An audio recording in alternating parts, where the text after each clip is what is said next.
Hi, everyone, and welcome to episode 148 of the Tick Boot Camp podcast. The title of today's interview is The Integrator, an interview with Romy Rosen. My name is Richard Johannesson. And I'm Matt Sabatello. Matt, I really enjoyed interviewing this young woman, in large part because in the past we've interviewed young people, and the challenges that children have overcoming Lyme seem to be so much greater than people who get sick later in life. And this young woman had the formula for how to get better when you are a child suffering from Lyme disease. Rich, what really blew me away about Romy's story is the fact that she was sick when she was 7 years old, finally got into remission when she reached 13, then had a relapse at 16, but took her health into her own hands and got into remission again. She then almost experienced a second relapse, but detected it coming and took the proper steps to keep herself in remission and is still living a symptom-free state today. So, Matt, the formula for at least Romy's healing is one where she integrated Eastern and Western medicine.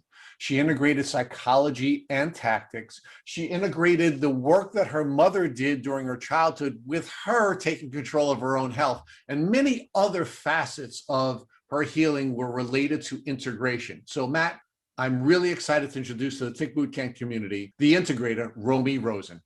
Hey, Romy, and welcome to the podcast. Hi, thank you so much for having me. So, Romy, share with our listeners, where do you live? Awesome. So right now I'm living in Orange County, California, and I'm attending Chapman University. I'm a sophomore. And what are you majoring in? I'm actually a psychology major, and I'm a women's studies minor. All right. So, Romy, where did you grow up? So I was actually born in Ridgefield, Connecticut, and then my family and I moved to Portland, Oregon when I was about 7 or 8. And so that's basically where I would consider growing up, because most of my childhood was there. So you were born in the Lyme Belt. Yes, I was. Yeah, so Matt and I are from the Lyme Belt as well. We actually define the Lyme Belt as the communities around the Long Island Sound, because that's where Lyme disease was really started in, Yes. In the sense that, Lyme disease exists now, and we'll talk more about that. So remind me, how long did you live in the Lyme Belt? So I was in there from about 2001 until 2008 when I moved to Oregon. All right, and how old were you in 2008? 7. Oh, so you were in the Lyme Belt for 7 years. Yes, I just turned 7. And did you start to show your symptoms of Lyme disease before you left the Lyme Belt, or did that happen after you moved west? It was mainly before we had moved west. And honestly, that was part of the reason. My dad had gotten laid off from his job. So that was, the main reason for moving across the country. But, once I had started to get sick and was having these symptoms, my mom is originally from the West Coast. She's from California. And so she, they really were talking about, and they were like, we think that we need to get you out, of Connecticut, out of the Lyme Belt. But yes, I did start showing symptoms right around when I turned 7. And my parents, knew something was wrong. I really wasn't able to walk in a straight line. I would have these crazy hyper events and then crash suddenly. I had some fatigue and some headaches and some shin pain, and I was just very, very sick, and I was having some seizures, and I actually almost lost my life once. When I first got diagnosed, I had a Lyme-induced seizure, which was terrifying to be 7 and have to go through that. And I don't even remember a lot of it just because of the trauma that's associated with it. So, Romy, when did the symptoms begin to develop for you? Like, when did you first have symptoms? Right. So that was probably around when I turned 7. My birthday's in May. And so we moved to Portland in the summer of 2008. And so right around a few months before that was when I really started to get sick. And, these symptoms were presenting themselves. My parents were like, something, is up and something is wrong with her. And my mom at that point, I think, had heard a little bit about Lyme, and she actually dropped everything that she was doing to then, fully research what was going on with me. And then I ended up, going to a few doctors in Connecticut, and then I ended up seeing Dr. Richard Horowitz. And then we ended up moving. And then, once I moved to Portland, the symptoms were still there and they were still worsening. And it definitely affected my elementary school experience. Okay. So again, I just want to deconstruct this a little bit. So yeah, you're growing up in the Lyme Belt, and yes. And I'm wondering what it is you knew about ticks and Lyme disease before you started showing your symptoms. I mean, I knew nothing because I was, a kid. And I think my parents had known a little bit about it just because, when you're living somewhere like Connecticut where there are a lot of ticks, I feel like everyone's kind of aware of them. But I think that because of the time, I was really young, it was 10 years ago. And so we just didn't really know how Lyme worked or how, ticks could, cause Lyme or cause chronic Lyme. And so I really, as a child had no idea. So I would just go outside and play and we would still check for ticks, but I don't think we ever knew how serious we needed to be about it. Now, do you recall ever finding a tick on you when you were living in Connecticut? I do not. Do you know if your parents ever recall finding a tick on you when you were living in Connecticut? I'm Actually not sure, but I don't believe they did. Now, are there any other members of your family that are now suffering or have ever suffered from Lyme disease? Yes, so we think that we all have it, all four of us, but my dad and I are the only ones that have really, presented symptoms with it. And so my dad is currently also in treatment. We go to the same Lyme doctor, but he's been doing great and he's really, been getting it under control. But yeah, so the two of us have kind of been, the Lymeys of the family. Right. And who is the fourth person? So it's your mom, your dad, you, and who's the fourth person? I have an older brother. And he also has symptoms of Lyme disease? He's had them occasionally. He was really sick when he was born, actually. So he had a lot of health conditions his first few years of life, which I don't know too much about because I wasn't here yet. But he has never really had considered to have Lyme just because it's never really, impacted his life that much, or he's never presented symptoms of Lyme. Now, what about your mom? Does she have symptoms of Lyme now, or has she ever shown symptoms of Lyme disease? She'll occasionally have them. And I think that a lot of it also just correlates, when you have Lyme, it really depends on how well you're taking care of yourself or if there's, a lot of stress going on in your life. And so she's definitely had some days where she's been a little bit flary or she's had, some headaches or some fatigue or some brain fog. But, with what she does, she's actually an energy medicine practitioner. And so with what she does, she's been able to really, kind of nip it in the bud and just get those symptoms handled quickly. So when you were all living in Connecticut in the Lyme Belt, were you all showing symptoms of Lyme disease, or were you the only person that was showing the symptoms at that time? I do not remember a ton, but I do believe that I was the first one and that I was the only one, at least in Connecticut. Now, let's talk about the impact that your early symptoms were having on your entire family. I mean, you sort of began to tease that with us and said that your mom essentially dropped her life and became this person who was obsessed with Lyme disease. So talk about first how your symptoms affected your mom, and then talk about how your symptoms were affecting the rest of the people in your family. Right. I mean, I can't even imagine, I've tried to put myself in her shoes. And I think that that's the hardest thing, is when you're sick, you're really only focused on yourself. So, even at 7 years old, I was just like, why am I feeling like this? Why do I have all these symptoms? And I couldn't imagine, being a parent and seeing your little child, being just so incredibly sick and not being able to go to school or not being able to, go see friends or everything. So I think that the emotional toll that it took on her was really, really rough because, no parent wants to see their child suffer. And, here I am really suffering. And I think it was very similar, for my dad. My dad and I are incredibly close. So are my mom and I.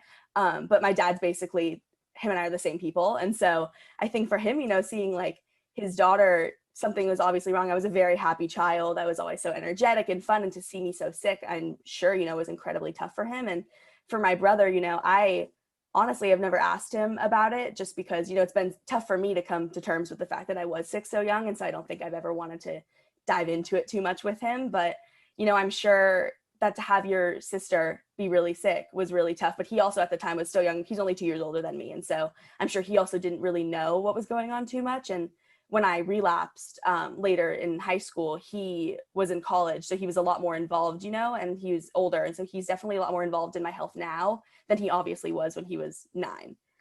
Now, before we get to your relapse, I'd like to still stay focused on your childhood. Yes. You began to sort of tell us a little bit about the type of child you remember yourself being before you had gotten sick. Give us some more detail on what kinds of things you were doing and what kinds of dreams you remember yourself having before you got sick. Yeah. So, I mean, I was just the most energetic, hyper happy child there was. And I just loved people and I loved being around people. I would love to play with my brother. We'd come up with all these fun, imaginative games in our house and, we'd play house or we'd play kitchen or, all that stuff. And so I remember just being so happy all the time and just running around. I love being outside, which, has been difficult, with Lyme. But I think that, when I was younger, I just loved running around outside and biking and just playing outside. And I grew up a competitive dancer later in my childhood. But when I was really young, I was still put in dance classes in Connecticut. And that's, how I started dancing. And I, from a very, very early age, I wanted to be on Broadway. That was my dream, is I wanted to be a Broadway dancer. If not that, I wanted to be, many little girls want to be ballerinas and I wanted to be ballerina or just, I always knew that I wanted to perform since I was, 3 or 4, I would just put on performances for my family. So let's talk about how your developing symptoms impacted your dream of becoming a Broadway dancer. When you started to get sick at 7, were you able to pursue your dance dreams?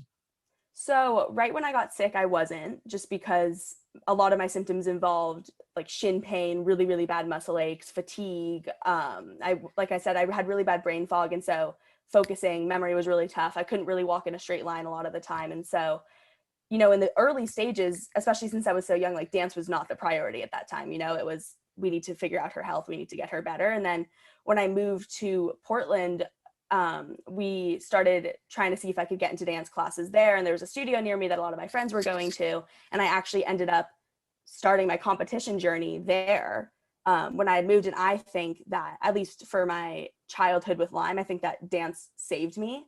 I think both in a mental way, because, you know, it's just that space, you know, that headspace. I just get out of my head. I am there, I'm in it. But I think also physically, I think that if I didn't have something, and because I was young, I didn't really comprehend Lyme too much. I didn't really know what it was. And so I think because I was so young and I was, you know, going to dance and I was able to go dance, I think that that really helped keep things flowing in my body, and really helped if I like wasn't feeling well, I would take a day off. But I think that if I hadn't had dance, I think that I would have been a lot sicker. So what impact did, now we're talking about that same window when you were 7 years old, living in Right. Connecticut, about to move to the West Coast. Right. What impact did Lyme have on you socially? Meaning it sounded like you were a very social kid, not only within your family, but outside of your family. And how did the symptoms that you were suffering impact you socially? Yeah. So, you know, that was really tough. And I think that it's not talked about enough, you know, the social difficulties that come with having Lyme, especially when you're really young. I think it was so hard for me to understand why I, you know, couldn't play outside with my neighbors past 7:30, and like I had to come inside and go to bed. And like that's really difficult as a child, and you don't really recognize it until you're older, you know, and you have to, you know, work through all of it. But, you know, when I was younger, it was just like, why can't I do this? Or like, why can't I do that? And so, you know, it really started with me just not being able to dance, and then me not being able to go to people's birthday parties. Or if I went to a birthday party, I couldn't eat the cake because it would make me sick. And so then I'd feel like I was, you know, weird or an outcast, or like, what's wrong with me? You know, I'm 6 or 7 years old. Like I can't, you know, eat a birthday cake at my friend's birthday party. And then I think that, yeah, I mean, it was just really tough to not be able to go do things. And I also ended up missing a lot of school when I later moved to Portland. I had to do a lot of tutoring to catch me up. And, you know, my teacher at the time was not understanding because, you know, it was Connecticut. No one really knew about Lyme. So it was, you know, all of that mixed together. But yeah, that was really tough. I couldn't go to school. I felt, you know, I was 7 years old and I felt dumb, even though, you know, you're in elementary school, and I felt dumb because I couldn't do math or I couldn't do science like all the other kids were doing. How did the other kids and other people treat you? You began to sort of share with us that teachers didn't always treat you well, and that's a pretty common theme we Yes. see in interviewing young folks like you who have had Lyme disease during their childhood. The teachers are generally not understanding of their challenges, and in many ways make it worse. So let's focus Right. on that first. How did your teachers treat you between the ages of 7 and 13 when you were symptomatic? Yeah, so I would honestly say it was a lot worse in Connecticut. So my second grade teacher before I moved to Portland, she was just really difficult, and just she didn't understand Lyme. And you know, a lot of people, when they don't understand something, they're like, oh, well, then why do you need to miss school, or why can't you do this? And so, you know, for me, I again don't remember a ton of that because it was at the really early stages of my diagnosis. But then moving to Portland, I really noticed a difference in just how progressive it was, and how the teachers, like my third grade teacher, I remember like she didn't necessarily understand it, but she wasn't mean to me, you know, for having to miss school. And so I definitely had a balance over the years. I remember in 6th grade, I had a math teacher who was really, really awful to me, just to be completely honest. In 6th grade in Oregon, you take a test to see if you're going to go into like I called it like the smart kids math, or like normal kids math. And, you know, all my friends got into the higher level of math, but I didn't, because, you know, I had been behind, and I, you know, still dealing with really bad brain fog. And so processing was really difficult for me, and I couldn't retain much information. And so I remember, was really hard on me and wouldn't like give me any extra help, or she just made me feel, you know, that there was something wrong with me, that it didn't, you know, that it didn't really have to do with anyone else. And the hard thing too is that I didn't know anyone else in Oregon that had Lyme when I moved. You know, now growing up, I see people that I grew up with in Connecticut have Lyme now. And, you know, it's interesting just to kind of see how that worked out. But in Portland, it wasn't really a thing that was talked about, but it was definitely, I had teachers that were a lot more progressive in their ideals, where they didn't necessarily need to understand it, but they would still try to work with me and figure out how to make it best for both of us. Now, how did you feel when you had the teachers who were being rude to you? I mean, what impact did that have on you emotionally? I mean, that impact stays with me today. I think that, a lot of what happened to me when I was younger stuck with me today because, your brain is forming. You're a child, you're growing up. And when you're hearing all these things or, you're telling a teacher that you can't go to class because I had to go to treatment or I had to go see my doctor and they kind of roll their eyes at you, you obviously, that sticks with you. And I think that that's another thing that's not talked about enough with Lyme is just, I grew up thinking that there was something wrong with me for having an illness. And I grew up thinking that there was something wrong with me because I wasn't as, quote unquote, smart as all the other kids in my grade when I obviously had this life-changing and life-threatening for me illness. And so I think that that impact is just, you grow up honestly thinking that you're not very smart. And I've really noticed that even now, just I'll have those days where I feel like I'm not very smart and I kind of have to, trace back and be like, where does that come from? But I think that it's something that all teachers, especially now that Lyme is becoming a little bit more known, I think that it's something that teachers need to be aware of, is that you don't need to understand it, but you still need to support your students. Talk to us about how your peers treated you when your teachers were essentially telling you or implying to you that you were dumb. Did any of your peers sort of support that perspective that was either foisted upon you or you feeling yourself about your capacity? Honestly, growing up, I never talked about Lyme. I didn't really understand it. And I think that for me, anything, especially after moving, anything that would isolate me from the general public, I didn't want to talk about. And so honestly, not a lot of my friends knew what was going on. I had my really close friends that knew that I had Lyme disease, but none of them knew what it was. But really what I'm asking, Romy, is not whether or not your friends knew about it or you were talking with them about it, but did anybody mistreat you because they were either piling on because of the way teachers were treating you or because you really weren't able to be the kind of friend you'd want to be? You couldn't go to parties, you couldn't do the same things they were doing. Did any of your friends treat you differently because you couldn't fully participate? Actually, no. That was one of the things, really early on that I was really blessed with, is that I had really good friends that weren't going to treat me differently because of it. That is a blessing.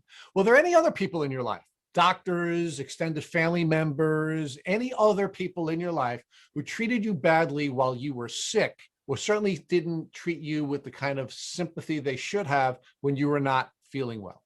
Yes. So when I started dancing when I was in Oregon, my mom experienced a lot of other moms, being very rude towards me, or just I had a mom of a child that I was dancing with that kind of said that Lyme didn't exist because she didn't know what it was.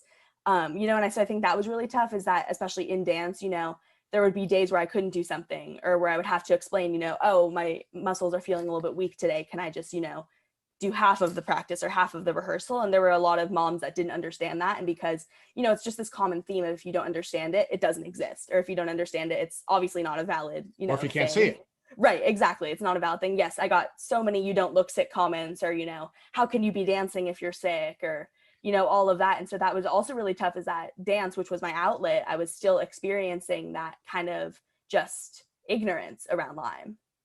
So the dance mom phenomena that we see on TV seems to be something you lived in real time. Yes. So now let's talk about your family a little bit more. Do you believe that each of you were bitten by ticks at or around the same time when you were living in the Lyme Belt in Connecticut? Or do you believe that you contracted Lyme congenitally? I'm not sure. I mean, if I had to guess, we were in the Lyme Belt, we were in Connecticut. I'm sure that all of us have gotten bitten by a tick at some point, but then I know that my mom was a little bit worried about me getting it, from her as well. And so I think that it was definitely a balance of both. Okay. So now, do you know if any of your other family members recall having been bitten by a tick and had to remove a tick during the time you were living in the Lyme Belt? I do not recall that, but I don't think so. Okay. Now, again, I want to focus a little bit more on your time in Connecticut. Do you recall receiving any education about ticks, either in school, in health classes or those types of classes, or within the culture that you were living in Connecticut? I never received any education about ticks at all. Do you remember seeing any signs or seeing any television commercials or receive any information that you would would have been able to use to prevent yourself from getting bitten by a tick, or would have given you information so you could have found a tick biting you before it would have made you sick? I saw nothing. And you were growing up now in the Lyme Belt in 2001, between 2001 and 2008, and there was no information available to you. No. Now, do you know if your parents had any information about ticks and Lyme disease in that window of time when you were living in Connecticut, the birthplace of Lyme disease? They did, but only because my mom seeked it out. It was only because my mom, knew something was wrong with me and then just dedicated, her life then to researching it and finding things, and then she became one of those advocates for other people, just in the culture of Ridgefield where I grew up. But yes, I mean, they only really were exposed to it because my mom found it. So now talk to us about how long you were sick after your symptoms developed in 2007. Okay, yeah. So I was diagnosed in 2008. And then once I was diagnosed, I was really sick until I was about 13 and I hit remission. And that time period was just really tough. Like I've talked about before, I think the emotional impact that having Lyme at a really young age has is not talked about enough. I don't know a lot of people that had Lyme at a really early age. And so that also could just be on me that I'm not exposed to that. But yeah, I mean, that was really, really challenging. I was experiencing just an array of symptoms every day. It was really, really difficult for me to do school. It was difficult for me to socialize. And I think one of the hardest things also was how sensitive I was, both to my environment, but also just to foods. I had to cut out so many foods, and just everything made me allergic, and everything, triggered a reaction. And it was just really tough to be really sick for, those are supposed to be such forming years for you before you hit middle school and then before you hit high school. And I think that I lost a lot of that because of Lyme. So now I understand you achieved remission at 13, but that was only for a short period of time because you ultimately had a relapse. So when did you relapse after achieving remission? Yes. So I relapsed the beginning of my junior year of high school. So I was 16 at the time, and it was September. And I honestly remember I knew that I had relapsed before I was even told. I think when you have Lyme, you become really in touch with your body and you really know certain symptoms. And I remember I was at an event for the weekend with some of my friends, and I got just this pounding headache. And it was a headache that, I remembered having from the very early years when I first got diagnosed. And I remember saying to one of my friends at the time, like, oh my gosh, this is a Lyme headache. And I remember being terrified and, coming home to my mom, and we immediately set up appointments with my doctors and, got started on, figuring out how to treat it again. And then the other symptoms just started coming in, Lyme. For me with Lyme, headaches was always my first and last symptom because, it's like the first one to come, the last one to leave. And so I think for me, it was really easy to tell when I had started to relapse. And I think a lot of that was due to my freshman and sophomore year. I was really struggling with my mental health. And I think that my body was really out of balance. And because my body was out of balance, it allowed for the Lyme to kind of, creep back in because I was just in such an unstable state. So let's talk about what your symptoms were between the age of 7 and 13, Mm-hmm. and then what life was like between 13 and 16. And then we'll talk about what the relapse experience was like, because we've had some folks in the past describe the relapse experience as almost like your kidnapper kidnapping you again, and the second experience is worse than even the first. Yes. So let's talk about all of your symptoms between 7 and 13. Just give us an outline of what all your symptoms were in that window. Awesome. So between 7 and 13, I mean, there were so many that I honestly don't remember all of them, but I remember most of them. And I think for me, it was just headaches. I had 4 different types of headaches. There were migraine headaches. There were stabbing, like it felt like someone was stabbing my head. There were just awful. And so I had headaches. I had really bad brain fog. So processing was really, really tough for me. It was very hard. I couldn't read. There was a period of time when I think I was around 10 or 11 where I was seeing double just everywhere. I was just seeing double. And so I had that to deal with. I had muscle aches, joint pain, shin pain, fevers, seizures, which I talked about. Seizures was really only when I was first diagnosed, and that was, the case where I'd almost lost my life, but I haven't had one since. Seizures, really bad stomach aches. I had a really bad strain behind my eyes where it almost feels like someone's like kind of stabbing my eyes. Yeah, I mean, just fatigue, which I think I mentioned, attention issues, it really felt like I couldn't do anything, or everything hurt is how I used to describe it to my mom when I was little. So now, why do you believe that you were remitted at 13? Did all of your symptoms go away? At that point, most of them, had, and I think that I still had, a few like maybe like 2 or 3 days a month where I wasn't feeling super great. But at that point, it almost felt like a miracle, honestly. Like I just remember being so sick and then all of a sudden just having this period of time where I just wasn't. And I remember just being like, oh my gosh, what is this? And I honestly do attribute a lot of that to dance and the constant movement that I had and the structure and everything. I also attribute that to, my mom for how much she helped me and how much she was like trying to learn. And then also I was being treated, and I still am, by Dr. Susan Mara, who I give so much credit to. I think she saved my life in so many ways. And so I think to be in remission at that age, I think a lot of that was just, I wasn't as sick anymore. And I think that I was able to start slowly incorporating more things. Now, Matt is going to go through your treatment journey with you in a minute, but I have a couple more questions to ask you about. What was your life? How was your life different in that window of time between 13 and 16 than it was before you went into remission at 13? I was able to do stuff. I mean, I was able, and again, a lot of this is just age, so once I was going into high school, a couple years after I was in remission. And so, being in 8th grade, I was able to go hang out with my friends after school. I was able to take a full schedule. I was able to do dance and compete like competitively. And I think that that was such a blessing. And I think that, even those 2 years of high school before I had relapsed, I was able to go to football games. I was able to go to school dances.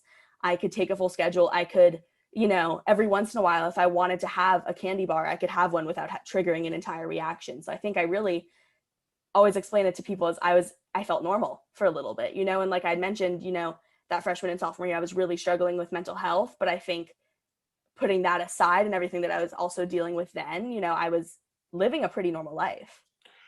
Now, you suggested earlier that you believe that your mental health struggles triggered you back to the relapse in 2016. Yes. Why do you believe that your mental health challenges triggered the relapse rather than believing that your mental health issues were really just a part of your Lyme journey and you were not truly in remission? You were just, your body's just managing the symptoms better, and then they just sort of progressively developed to the point where you had a full-blown relapse. Yeah, so honestly, that's actually a really interesting question. I think that a lot of how I work is my body and mind are just so in sync with each other, so like if I'm struggling mentally, even now, I a lot of times will be having some sort of symptom as well, and that, so it can be interchangeable. But I think that honestly a lot of it was attributed to the environment that I was in, dealing with pretty much for almost 10 years. I was actually in 2 very abusive friendships, and I think that having that on top of Lyme is another story. But I think that those 2 first years of high school was when it was really, really bad for me. And I think that I was just really struggling, with those friendships. And I think that was really taking a toll on my mental health. And then because of that, I wasn't taking care of myself how I usually was. And I wasn't, I stopped competing once I went to high school because I got burnt out. And so I think that I wasn't having that regular exercise. And I was living this quote unquote normal life. So I probably wasn't eating as well as I am now. And so I think that, all of those factors were making my mental health bad. And sure, I think that definitely I have symptoms of depression and anxiety as, a result of Lyme. It's definitely a symptom that I've had. But I think during that period, most of it was attributed to the environment and the people that I was surrounding myself with that honestly ended up making me more sick. Now, do you believe that you're surrounding yourself with these people who you ultimately defined your relationship as being abusive because you had that Lyme experience between the ages of 7 and 13, and therefore wanted to be the normal kid and wanted to do some of the things that you may not have done? Or do you think you just weren't just truly healthy and therefore not able to identify these unhealthy people as unhealthy people? I honestly think it's a mix of both. I think that, one of those friendships had started very, very early, started since I had moved to Portland. She was one of my first friends. And so I think that, that was tough, is that you already, you have Lyme, which is already taking a toll on your mental health just as a child. You don't know what's going on with you. There's a ton of trauma that just stems from that. And then on top of that, I had these friendships, and, with abusive friendships, they're also the kind of friendships that you don't recognize that it's abusive until you're out of it. And so I didn't get out of it until last year. And so, that's a whole other story. But I think that I was, surrounding myself with them, but I also I couldn't necessarily leave that, because I was stuck in it. And then, also when you're sick, I definitely think that there was that aspect, I wanted to be normal. I was excited to be normal. And so, maybe I would go to a football game when I wasn't feeling very well, but I just wanted to go to the football game because I was in remission and I could. And so I think that like, that's always been a difficult balance. And I think that, that definitely ended up making my body be out of balance and then trigger a relapse. But I think it's hard because, there is that balance of also just wanting to be a normal kid. So how do things change when you relapse at 13? When I relapsed? Yeah. How did it affect your life? I mean, you went from being the kid who couldn't do everything that all the normal kids could do until you were 13. And then between 13 and 16, you went to live a normal life, right? Yes. Going to parties and going to football games and doing all the things that normal kids do. And then at 16, you have to relapse. How did that impact your life?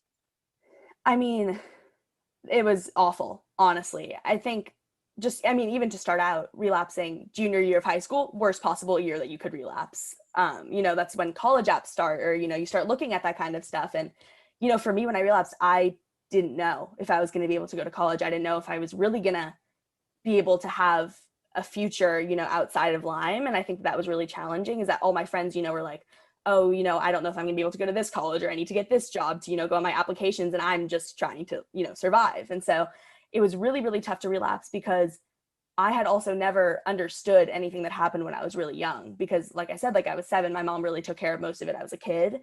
But when you're 16, I was more independent and I was more responsible for myself. And so I really had to learn about a lot of the things that were going on with my body and become a lot more in tune with my body. And I think that the relapse was a blessing in disguise, but I also, it was awful, to also be honest. And so I think that there's like always a lot of positives that come out of going through a journey like I have. But I think that to relapse in high school and then just to feel isolated, I had to drop a few classes. I couldn't do a full schedule anymore. And I couldn't go to football games, or I couldn't, go to dances because the stimulus would be too much, or the music would be too loud, or I would have to leave school early, or I, couldn't carry my backpack because it was too heavy and my body was too weak. And I think what was just so hard is that at this time I was also not surrounded by the best people. And I think that was really hard because I didn't have that support system at school that I so would have benefited from. So talk about the things in a little bit more detail that you missed out on as a result of the relapse when you turned 16. Yeah, I mean, it was almost the opposite of how I was in remission. It would be Friday and there'd be a football game, but I couldn't go. And I think a lot of that, my fatigue was really bad. That was probably one of the worst symptoms that I had in my relapse. And so, I would barely make it through a day of school, and I would have to go home and take a 4-hour nap in order to even be awake past 7 o'clock. And I think I had to miss a lot of the fun social events. So I had to miss, a homecoming dance, which was really, really tough to miss. And I had to miss, my school was really big on school spirit. So I couldn't go to football games or basketball games because it would either be too late, or it would be too loud, or the lights would bother me, or I just wouldn't be feeling well and I couldn't go, or I didn't go to school that day. And so I missed out, on a lot of that. And then also being able to take all the classes that I wanted to take, or feel like, I was headed towards college. I just couldn't at that point, and on the days where I was really, really sick and would be out of school for like a week at a time. And I would, have to communicate with my teachers, which is really hard because I was never someone that liked to advocate for myself. And so, having to tell my teachers that I couldn't do this, or this presentation was too difficult for me, was just, it really took a toll on me. What did the relapse, or how did the relapse impact your family, specifically your mom, who was so invested in getting you better during that window of time when you were, I guess, between 7 and 13, and now having the kidnapper return and steal her daughter away? What was that like for her? Yeah, I mean, it was really tough. And I think it was honestly even more tough because I was in high school, and I'd had 2 years of doing stuff, and then I all of a sudden couldn't. And so for her, especially after having an older brother who was very involved in high school and was able to do all these things, I think it was really difficult for her to then see that all be taken away from me. And I think it definitely brought up a lot from, her past of having to help me when I was really young. And, we kind of just had to do it all over again. But I also think that in the relapse, it was a lot more of her teaching me than it was her healing me, if that makes sense. I think that she gave me and like passed down a lot of the tools that she was, using to help me when I was really young. And she was introducing me to different techniques that I could use, or different herbs, or different supplements, or lifestyle things, or different diets. And so it was more of a collaborative effort, I would say, than it was when I was first sick. But yeah, I mean, it was really, really tough on my family, especially because all I wanted to do, was to just be a normal kid. And it's so hard, especially with Lyme, especially with chronic Lyme, to not always wonder, like, why me? Or like, why did this happen to me? So, Romy, I want to go back to the time when you were 7, and I know you may not remember a lot, but at a high level, do you recall how or why your mom thought Lyme disease when she was investigating your symptoms? So from what I remember is that at that point she was in homeopathy school. And so I think that she had known just a little bit about it. She was always pretty involved in health, just as a lifestyle. And so I think that she had heard about it. In Connecticut, it might not have been recognized, but I think that you would definitely hear it every once in a while. And so I think that she had just been kind of aware of it. And then when she really started to do some research, she found out more about it. And of course, I'm sure from this research you found about Dr. Harwood, which is one of the top Lyme doctors out there in the world. And I have to ask the question, how did you get in to see Dr. Harwood so quickly? Because many people try to see Dr. Harwood and get on either a multi-year wait list or are told he's just not seeing new patients altogether. My mom called him, I think, twice a day, every day. Like, she was adamant, and like I owe pretty much everything to her, but like she, would not stop calling. She would not stop saying, like, you need to see my daughter, even if it's for a half hour. And then somehow by miracle we got in. And like, she's just so, when it's something like that has to do with her children, she just, she goes for it. And is Dr. Harwood the one who ran the blood test that came back positive for Lyme, or did you have another doctor before that run that blood test for you? I believe so. I think he was. And at that point, and again, I know this is your 7, so it's hard to remember, but hopefully from your mom, you've learned, maybe you've learned some of this. Do you recall what the treatment was when you were 7 years old to treat Lyme? Because doxycycline, the normal protocol for Lyme disease, is not advisable for children because it can have an impact on their teeth and some other factors for young children. So do you recall what your treatment protocol was when you were 7 and you saw Dr. Harwood? Yeah, so I think that was a really tough balance, especially at this time. Also, antibiotics were not very well supported by the community. A lot of people were against antibiotics. And my mom always says that antibiotics were what saved me in a lot of ways. I think that, when I'd first gotten sick, we just really needed to be invasive with my treatment. And also, I'd been diagnosed by Richard Horowitz, but then I had moved to Portland. Then I was under the treatment of Dr. Susan Mara. And so she had started me, I was on so many different antibiotics. I honestly can't remember which ones until I relapsed. But antibiotics were really what helped me in the earlier stages, because we really just needed to be invasive and really just kind of help from like a deeper level. And then, once I got older, we started treating it more holistically. And something that you had noted on your pre-interview questionnaire is that you did see a doctor before Dr. Harwood who said you can't have Lyme disease because it doesn't exist. And now we're not talking chronic Lyme, we're talking acute Lyme disease. In Connecticut, you were told Lyme disease does not exist. Can you walk us through what that was like, or how your mom describes that visit to you? She's always been careful with telling me about this kind of stuff because, as hard as it was for her, it's also hard to be the kid dealing with it, being told that your symptoms, you're making it up or it's in your head, or, all the common stuff that people with Lyme are told. And so it was just aggravating. It's frustrating. Your child is sitting here being sick and she's doing all this research and being like, oh my gosh, maybe it's this one thing that I'm like learning about or reading about. And someone's telling her, no, that's not real because the CDC says so. That's just, it makes you go a little bit crazy. It makes you think that there's something wrong with you, when in reality, there's something wrong with the society that's not accepting of the illness. And when you were 16 and you had this relapse, you mentioned that your mom shared a lot of knowledge with you that she had learned when you were 7. So give us some of the pieces of knowledge you remember that were very helpful in your healing journey when you had that relapse.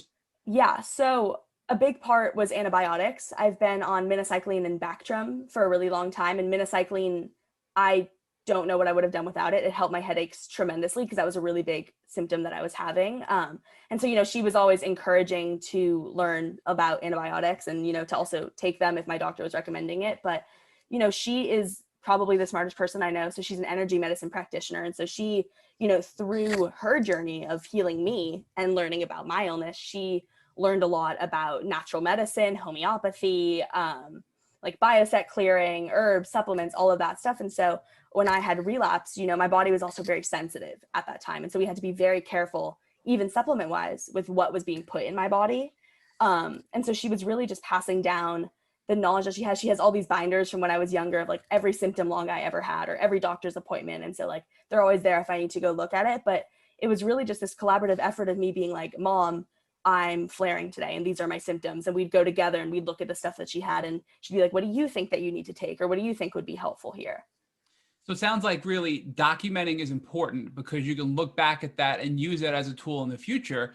And also just collaborating and speaking with other people in your life that can recommend or remember things that have helped you was really critical in your relapse journey. Yes, absolutely. And I mean, I write down when I have symptoms, I write them down. When I have an appointment with Dr. Mara, I write it all down. And I think that that's something I would always advise is just, especially with Lyme, you know, you can never trust your Lyme brain. Sometimes you forget things. And so it's important for me to write things down just so I remember, like, I can be like, oh, what was that one really weird symptom that I had 2 weeks ago? I'm having it again. And then I can, you know, go look and it's there. So, Romy, you also mentioned that when you were 16, you were really sick and you had to be careful and introduce things gradually because you were so sensitive.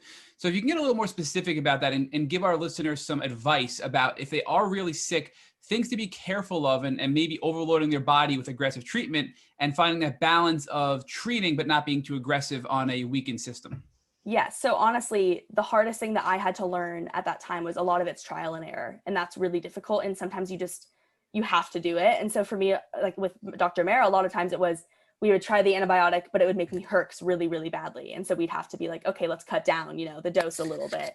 But I think the biggest piece of advice I would have is just learn, like research, learn everything. I've tried so many different like ways of eating. I've tried cutting out certain things. My brother was really allergic to gluten growing up. And so I've always been gluten-free. And that's been a big help for me. And then like cutting out sugar, just, you know, everyone's body is different. And so everyone's going to have different things that they're going to need. And so a lot of it is becoming more in tune with your body. And a lot of it is researching all of the options you have and then trying different ones out and seeing what's helping, what's not.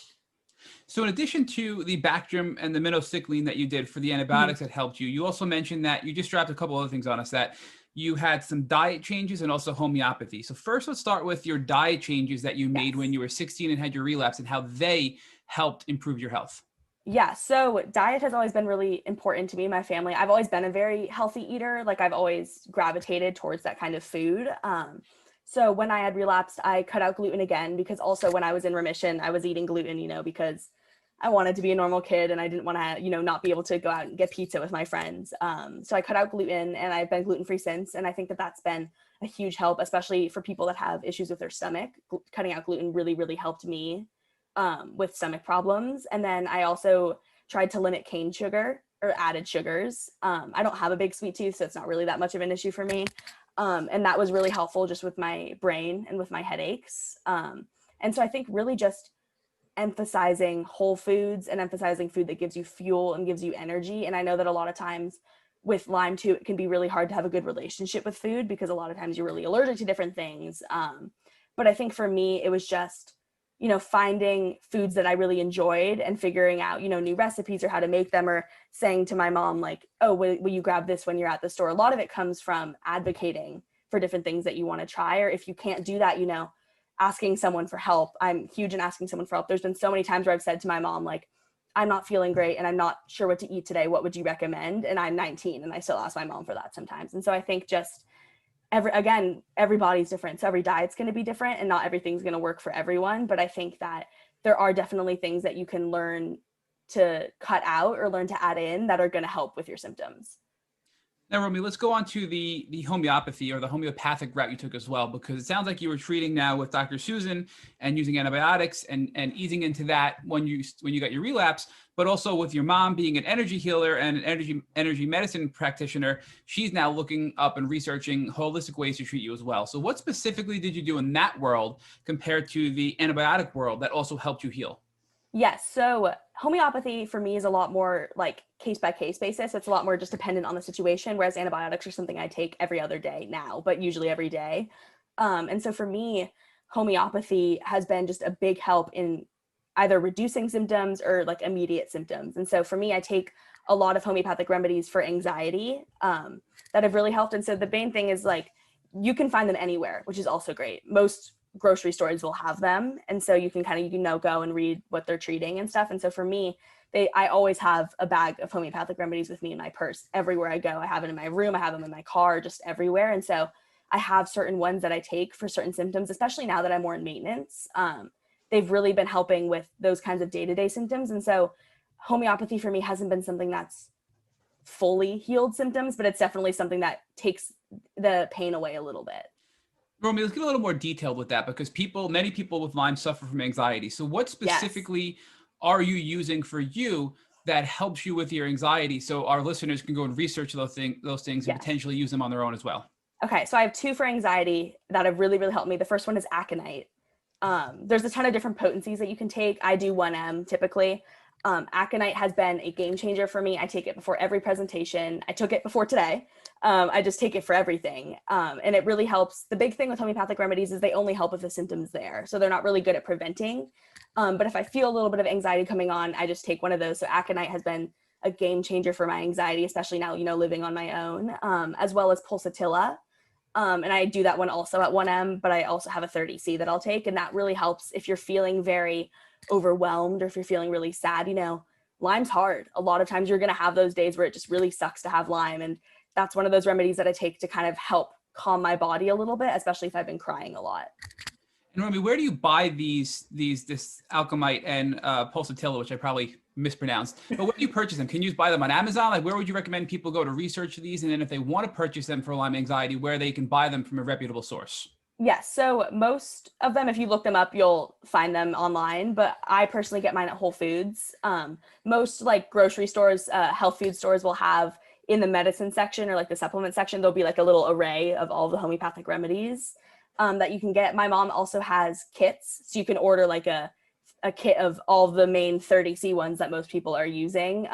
But it really just comes from the research. But whenever I run out, I always go to Whole Foods. I don't know if Amazon has them, but like most Whole Foods in Oregon, there's something called New Seasons that has them. So any place like that should have them there. And Romy, do you have any homeopathic remedies that can help on the physical side as well, such as maybe brain fog or body pain or migraines, anything like that you can recommend to our listeners? Yes. So Bryonia, it's called Bryonia alba, I think. That one I take for when I have a migraine. It's really good. The little description for what it heals, it says like worse motion or something.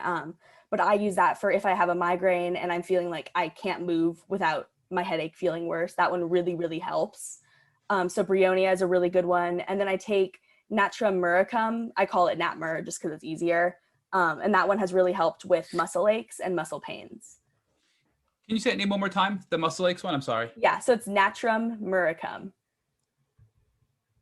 Thank you. And now you also done something earlier that was, I think, really powerful, that you said you still ask for help. Although you're 19, you still ask for help. And I think that's an important part of the Lyme journey when you are in a severe brain fog moment or you're having a really bad cognitive day, to be able to reach out to people and ask for help. So can you talk to us how you were able to break through that sort of uncomfortable feeling of having to ask for help now that you're a young adult, and embracing that that's part of what you need to now heal and continue on with a positive health trend in your life? Yeah, I mean, that was one of the hardest parts, honestly, especially with a relapse. In high school, it's really, really hard to have to be like, oh, I can't do this, or oh, I can't do that. And so I think for me, honestly, and this is probably not the best advice, but the reason that I broke through it was because I had to. I didn't have a choice. If I didn't advocate for myself, I would have gotten sicker and I would have done, too much homework when my brain couldn't take it, or I wouldn't have, had help from my mom or dad when I really, really needed it. And so a lot of it stemmed from just, I really had no other option. But now, looking back, I would say to people, there's no shame in it. Anyone that loves you and supports you is going to be so happy. Like if I text my mom because I obviously don't live with them right now. So if I text my mom and I'm saying, can you help me with something? She's overjoyed that I'm asking her for help. Like anyone that loves you and supports you is going to want to help you. And that's you can't do Lyme alone. It's impossible to do Lyme alone. It's a really, really hard thing. And something that I have learned and that my therapist always tells me is that someone doesn't need to understand it to be able to help you. So none of my friends are ever going to fully understand what it's like to have Lyme, but they all support me every day with having it. And so, reaching out and saying, like, even now, if I'm having a day where I'm flaring a little bit, I will happily say to one of my friends, hey, can you pick this up from the store for me? And they'll be so happy that I asked for help. And so you're very rarely going to get a bad response if you ask for help. And in the end, it's going to help both you and then bring you closer to the people around you. So, Romy, can you talk a little bit about how you were helping yourself? You said that you used this trial and error process to see what would work for you. So can you give us more detail on that? And can you also share with us whether you were journaling so you could see patterns of behavior that were, either responding positively or negatively to what you were trying? Yes, so I'm a big writer, so I pretty much write everything down. And so journaling, I think, really helped me. And so when it came to trial and error, a lot of it was also with homeopathy, which I was just talking about. My mom would recommend something and it wouldn't work. And so we'd have to go back and, find something new. And so homeopathy was a big trial and error for me, as well as supplements. I actually don't take the same vitamins every single day. I have gotten to a point where I'm very, very in tune with my body and I can kind of sense on what it needs. And so I think it takes a lot of time, but I think the main thing that I did to be able to do this trial and error and help myself is just be patient. And I think that was really, really hard for me. But there's a ton of ways to treat yourself out there. And I think for me, once, which I mentioned before, once I relapsed, I really wanted to treat myself more holistically. And so finding other things to implement, I started doing yoga my junior year of high school, which was a game changer for me, or meditating every day. Meditating has really helped, especially with the, emotional mental health kind of aspects of Lyme. Can you talk about how you decided to pivot from one treatment protocol to another? What were the tools you used, and what types of things would you see in your journaling that would help you to pivot away from something and to try something else? Yeah. So like I mentioned before, my body's really sensitive. Even now, even being, healthier, I just have a very sensitive body. And so, I would be journaling and writing things down. And then, I'd see this kind of pattern of either it didn't seem like I was getting better. So that was either one, like the symptom wasn't improving, or my body was having a reaction where it was feeling worse. And so those were kind of like the two indicators that I would have. And so, once I would see one of those, I would either, if it didn't feel like it was helping, sometimes when it came to like homeopathic remedies or, antibiotics, I would ask about a higher dose or adding in something else. And then because my body's so sensitive, if something's not working, I usually just have to stop it right away and then figure out something new. So, Romy, when you had your relapse, we learned from your pre-interview questionnaire that you looked at your genetics and you did some epigenetics testing. So can you talk to us about how you found that, what that was like, and then what you learned from that whole process? Yeah. So being completely honest, a lot of that was my mom. Especially, second time around, she learned a lot more about Lyme, and she learned a lot more about like different things to do. Also at this point, she, had a new career path of being an energy medicine practitioner. And so I think she was really interested, in learning about my genetic makeup and how that's influenced my Lyme. So she actually seeked that out and then had me do it. So I actually wasn't super involved in that process. But I think that it was really helpful to also give that to Dr. Mara when looking just, in general, as my health from a holistic point of view.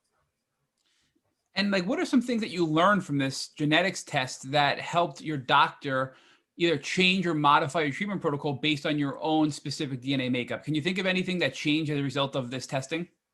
I'm actually not entirely sure, just because like I had said before, like my mom was mainly involved in that kind of aspect. And I think a lot of times too, when I relapsed, she didn't want to overwhelm me, with new information and stuff. So she really would only share or would only bring up things that I needed to know in that exact moment. But it has been something that I've been interested in learning more about now that I'm a little bit healthier. And now understanding that your mom did most of this, do you think that this is something that actually helped your healing journey? Has your mom said this was an actual positive, there was a positive outcome from doing this testing to work with your doctor to identify more about your specific body? Yes, she has. And she recommends it to people that she talks to all the time. And another thing that you did also with your relapse was you also explored the use of ozone, it sounds like, about 2 years in after your relapse. So was that helpful for you in your healing journey?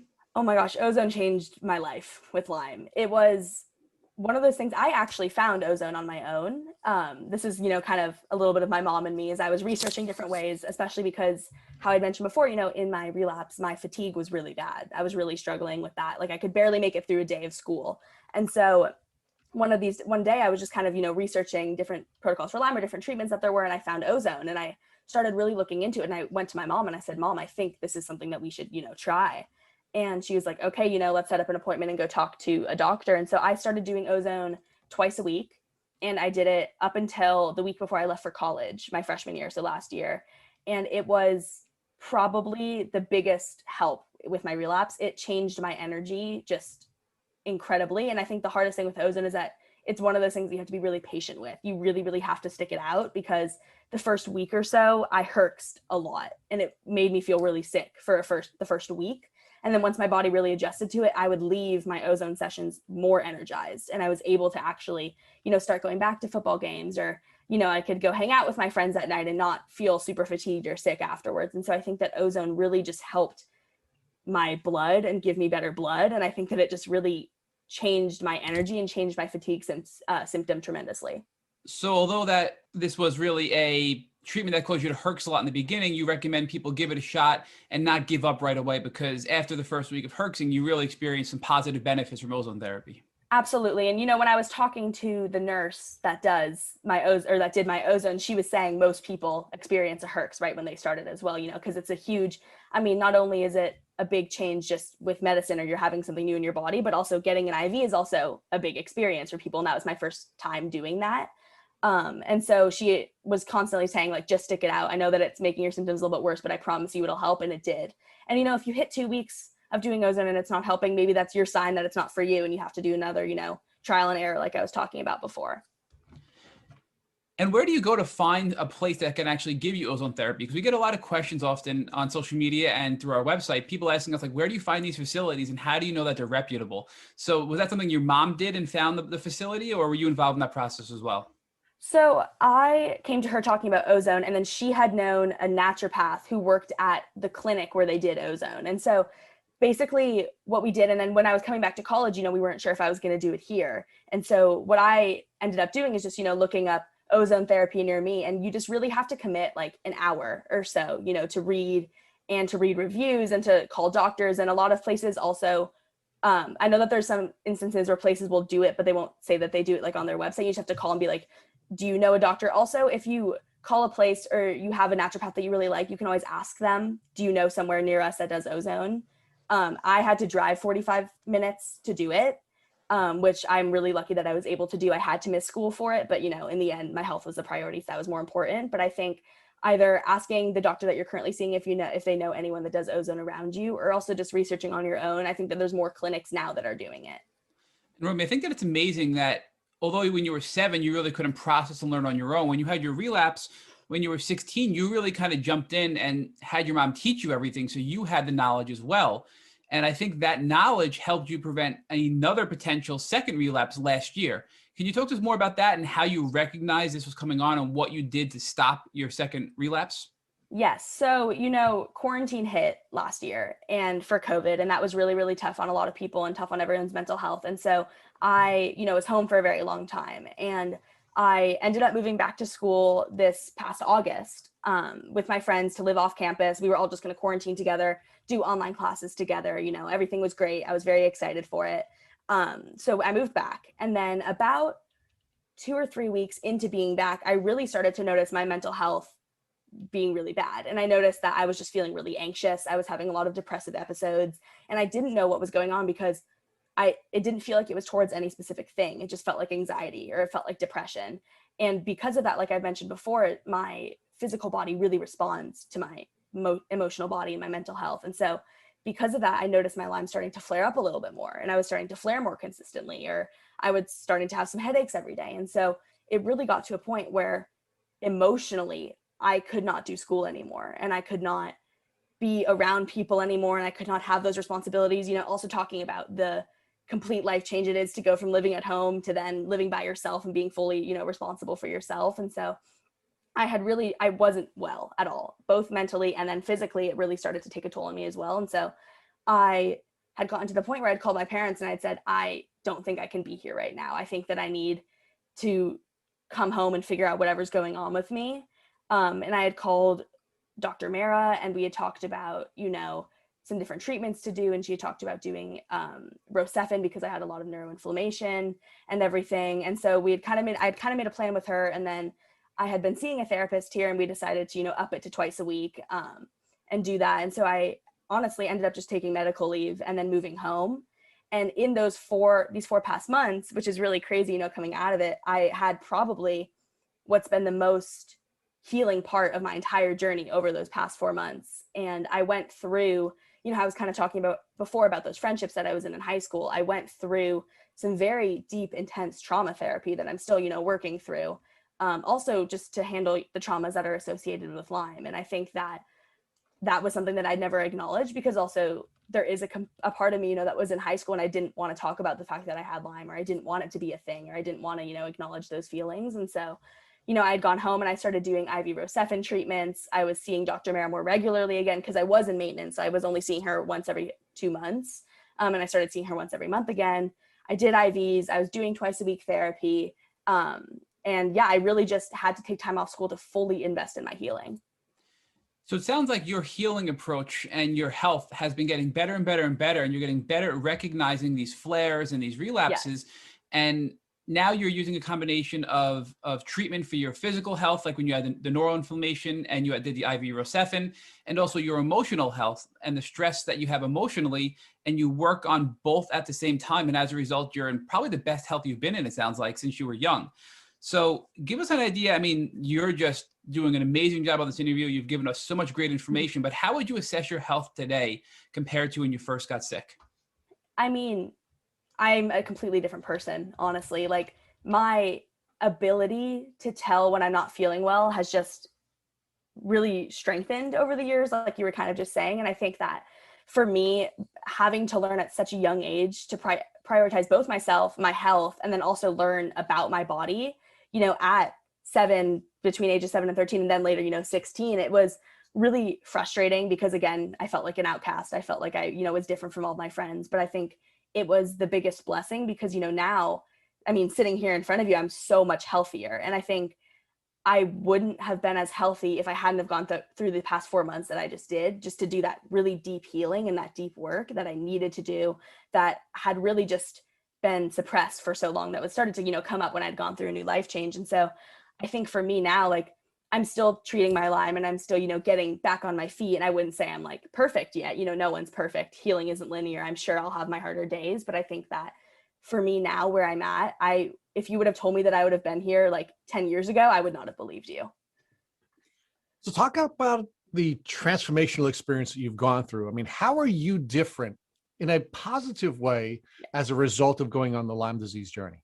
Yeah, I mean, I always say to my parents, I wouldn't change the fact that I have Lyme, but I also wouldn't wish it on anyone. It's awful. And so it's like that weird balance. But I think for me, I feel like Lyme is such a big part of me, not in the sense that like I have it, but in the fact that it's taught me so much. And I think that because I had it, a unique experience of having it at such a young age, I really had to grow up fast, which I think, was really hard when I was younger. But now, I'm so grateful for it. I think that I have a level of empathy for other people and a level of support that I give to other people that I wouldn't have had without Lyme, because I try to give people what I wanted, when I was younger, which was really difficult. And so I feel like now I just have such a strong sense of like love for everyone around me, because I understand, especially with an invisible illness like Lyme, you can't tell a lot of the time.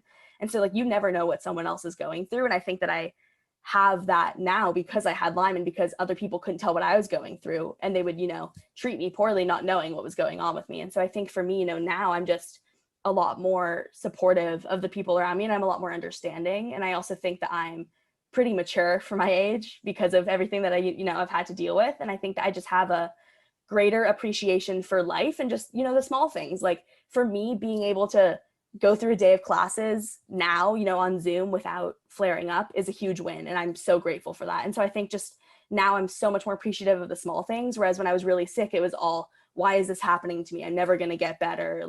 And a lot of that is valid. That was all valid, especially on the really, really tough flare days. Like sometimes it feels like you're not going to make it at all. And so like, that's really tough. And so I think because, I've gone through that, near-death experience when I was young. And then also just, when your flares are so bad, sometimes it does feel like you're dying, honestly. Like when you go through something like that, you start to appreciate the small things around you a lot more. Romy, talk to us about how Lyme disease has impacted your career choices. You shared with us that you're a psychology major, and yes, you are certainly one of the most, in tune with mind and mindset and psychology of any of the guests that we've ever had. So talk about how Lyme disease has put you in a position where you know so much about psychology and the mind, and how that's impacted your decision to go forward with a career in psychology. Oh, yeah. So, I mean, pretty much since I started high school, I wanted a career in psychology. When you go through something like this, all you want to do is help other people. And so for me, like all I've wanted to do is help people. And I'm always called the therapy friend out of my friends. Like I'd love to, help my friends with their problems and everything. And I think I've always just kind of, danced around with different types of psychology that I was interested in.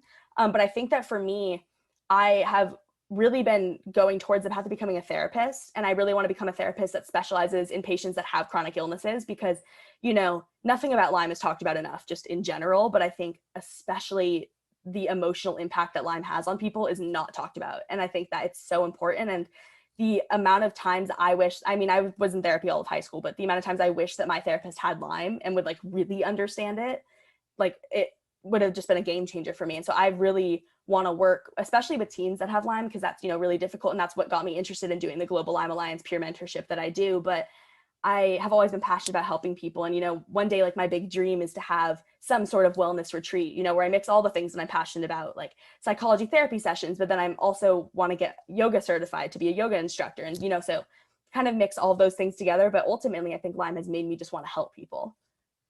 So talk to us about the psychological elements of your Lyme disease journey. We spend a lot of time talking about the tactics that people use to heal. We talk about the tactics people use to get diagnosed, but we don't really spend a lot of time talking about the emotional component of your Lyme disease journey.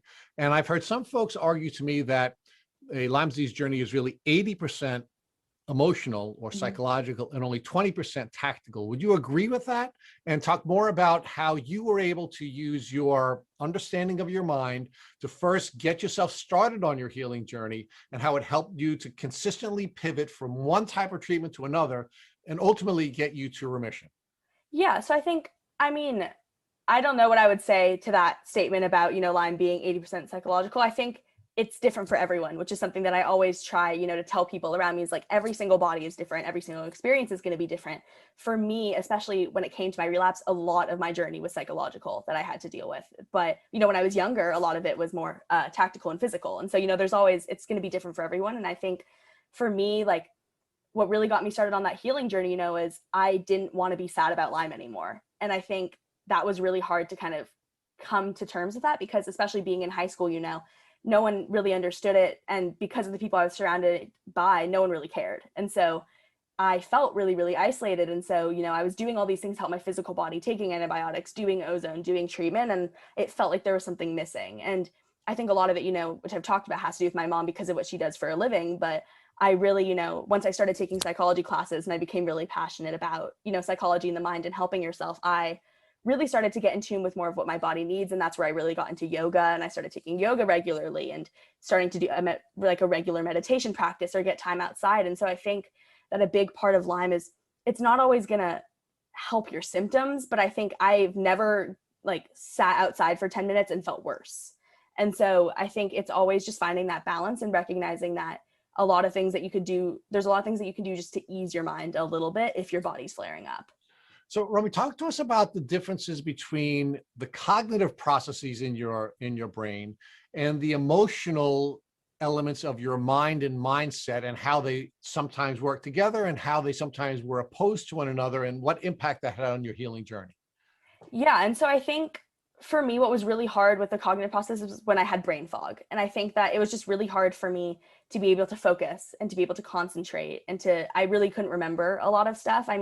Even now, I don't remember a lot from my childhood, growing up because of that. But I think a lot of times, with that, a lot of the healing comes from healing your mind on the other side, kind of how you were saying, the emotional. And so for me, like, yes, doing supplements and everything really helped, like my cognitive brain, and really helped with my brain fog and everything. But I think where I healed the most was when I really started doing therapy. And I think that, like, if I didn't have a therapist throughout high school, and especially when I relapsed, I probably wouldn't be here. And I think that's a big thing that I would advise to people is, even if therapy is not an option to you, there's a lot of places, Global Lyme Alliance, you can do a peer mentorship and talk to people that have Lyme. I think that really helped the emotional aspects of it a lot. So were there times during your emotional journey where your mind was giving you feedback that wasn't helpful to your healing journey, and you had to get a hold of that and cognitively make decisions differently than your mind or your mindset were encouraging you? Absolutely. The hardest thing, especially during my relapse, was my ego. Like I, would wake up one morning not feeling very well, flaring up a lot, and my brain would be like, no, you need to go to school. Like school has to come first. Like you need to be a normal student and go to school. And I would have to, stop it, intercept it, and be like, no, I'm not feeling well. I need to prioritize my health. And I think it's something like no one's ever going to be perfect at it. I'm certainly not perfect at it. It takes time. So how did you merge the operation of your mind and the operation, the executive functions or the cognitive functions of your brain so that you could get on a healing journey and be in the place you needed to be, both psychologically and emotionally? Yeah, I think a lot of it was meditation. I think being aware of your body and being aware of the different things that my body would do and how it would respond, I think really helped me get on that healing journey. I think I experienced a lot of resistance where if I wasn't feeling well or if, I was emotionally struggling, I would resist those feelings. And I think, that ended up being difficult for me this fall when I ended up having to go home, it kind of, came back up. But I think being very aware and not resisting any of those feelings really helped my body and my mind and my cognitive mind, all to come together. Because I think that if you're resisting healing, which I know is really, really tough because I resisted it for so long, and I know a lot of people do because Lyme is so difficult and traumatic, but I think once you just stop resisting and start noticing more, you'll start to realize different things that are going to work to calm your mind down and then ultimately end up helping your body. So when you say calm your mind down, what was the active mind doing that was preventing you from healing the way you needed to heal? I think kind of how I was talking before about my ego. I think anytime I wanted to do something that would heal myself, my brain would then tell me, you're not a normal teenager, you need to be, or no, you need to do homework, or no, you need to go hang out with your friends, and also a lot of it was attributed to the friends that I had, and feeling pressure to do that. But I think my ego was really difficult because it would just say, no, finish that assignment, you don't need to go to bed. And I think that once I really had to kind of stop resisting that, because it's one of those things that's really complicated, you don't want to be like, I need to do homework, I can't go to bed, but you don't want to resist the fact that the thought is there. You want to observe the thought and say, like, thank you, brain, for, being worried, or thank you, ego, for worrying about me. But right now I need to go to bed because my physical body needs rest. And so I think a lot of calming that mind just comes from being aware that the ego is there, not trying to fight with it, but work with it. So now we have one final question for you. If, God forbid, your mother came walking into your room and she showed you that she was being bitten by a tick, what would you recommend that she do so that she wouldn't have to go on a relapse journey the way you have? Yeah, I mean, this is something we talk about all the time. And it's something that my mom always, told me when I was going to college, what happens if your friend gets bitten by a tick? And I think, that's the most terrifying thought ever, to have my mom get bitten by a tick. But, the first thing I would recommend is, just take a tweezer to try to remove the tick as carefully, as you can. And then immediately we would call one of the doctors that we have, probably Dr. Mara, and have an appointment with her, get her started on some sort of supplement or homeopathic remedy to really just nip it in the bud. I know plenty of people in my life that have, gotten bitten by a tick. One of my friend's brothers got bit by a tick and they really nipped it in the bud fast. And so I think the biggest thing is just action. And so if she came to me, the first thing I would do is then call Dr. Mara, handle the tick, and then give her the homeopathic remedy. I think Leadum is what she recommends, because that can kind of help with that. And so, just quick action, just not sit around and be upset about it, just go. Thank you for listening to the Tick Bootcamp interview with our guest, Romy Rosen. To our listeners, we have a call to action. First, if you'd like to learn more about Romy Rosen and her Lyme disease journey, please visit our Instagram page at Romy Rosen _. Second, if you enjoyed this episode of the Tick Bootcamp podcast, please share with your friends by using the social media buttons you see at the bottom of our post. Third, Tick Bootcamp has created a Tick Bite Blueprint that has been inspired by the information that has been provided to us by guests like Romy Rosen of this podcast. We urge you to visit our website at www.tickbootcamp.com to view the blueprint.